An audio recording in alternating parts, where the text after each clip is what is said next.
Len Smith is a world champion, and like any international sportsman, he's dedicated to training. Right now, Len's got something on his mind. An important event will soon take place. He's preparing for another championship final.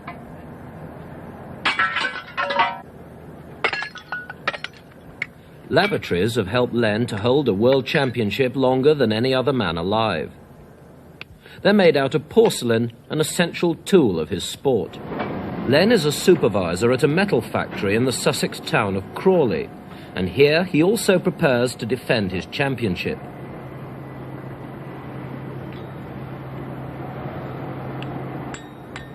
Len lovingly hammers his piece of lavatory into shape. It must be as smooth and round as a ball bearing.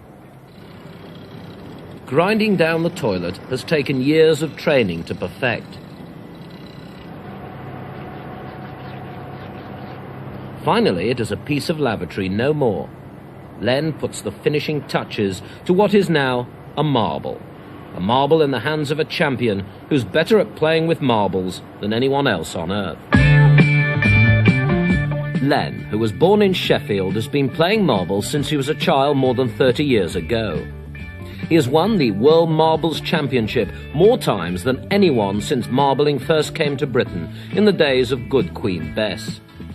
Len Smith lives near Tinsley Green by Gatwick Airport on the Surrey-Sussex border.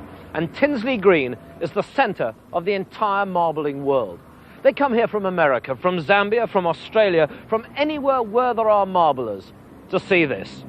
The Holy of Holies, a concrete circle where every year on Good Friday they hold the World Marbling Championships. Of course, the all-time greats once marbled here. People still talk of Pop Maynard, a grizzled ex-poacher with a thumb like a steel spring who could split a pint pot at 15 paces. And of course, Sam Spooner once marbled here. Sam Spooner, the grand old man of marbling. There's even a plaque on the wall of the Greyhound pub beside the green to commemorate what Sam gave to marbles. Well, sadly, Sam has passed away. And this now is the age of Len Smith. It is being said in marbling circles that perhaps Len Smith could even be a better marbler than the legendary Sam. That perhaps Len Smith could be the greatest marbler who's ever lived. Len thoroughly agrees with this suggestion. Like Muhammad Ali, he's not unaware of his own ability. I mean, you're basically the sort of the Muhammad Ali, you're the Dennis Compton, the Stanley Matthews. Joe Davis, everyone, all of them, yes. Of marbles? Yes. I know I'm the greatest at marbles, and Cass knew that he was the greatest at boxing. But the only difference is I don't go shouting it around like Cass did. 14 tankards adorn Len's mantelpiece, the prizes he won for scooping up the World Marbles Championship 14 times over the past 16 years. This is a sore point. We get, the tankards and things like that, but I think it's worth more than this, really. I mean, do you reckon that, if a world champion like you should be maybe earning the sort of money that maybe Muhammad Ali has been getting? Yes, I think people think I'm rolling in money anyway. They see me occasionally on television and the papers, and they think he's making a lot of money out of this. And to be quite honest, I don't make anything out of it. In fact, it costs me money to play him. Barely a minute of the day goes by that he can't be spotted quietly manipulating his marbles. But like all international sportsmen, Len secretly worries in case he's over the top. Is there going to be a time, Len, when you're going to have to hang up your marbles for good? Well, let's look at Sam Spooner. He was in his 90s. Pop Maynard was in his 96 when he packed up.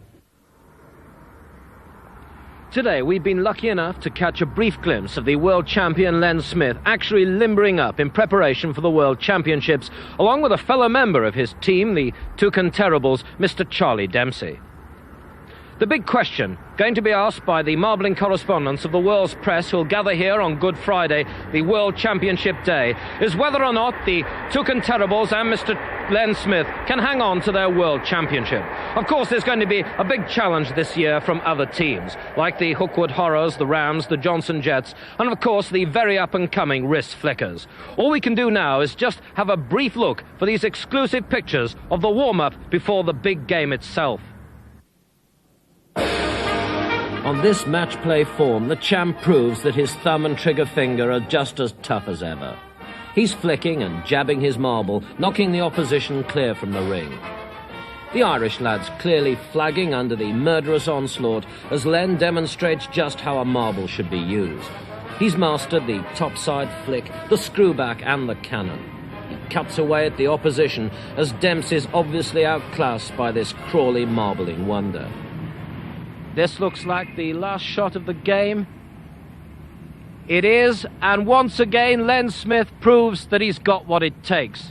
Of course, it was only a few weeks ago that another of the all-time greats, one Muhammad Ali, was soundly knocked off his perch. And we do hear whispers that one of the challengers, the wrist flickers, have got a secret weapon, a flicker with a new technique that could beat Len.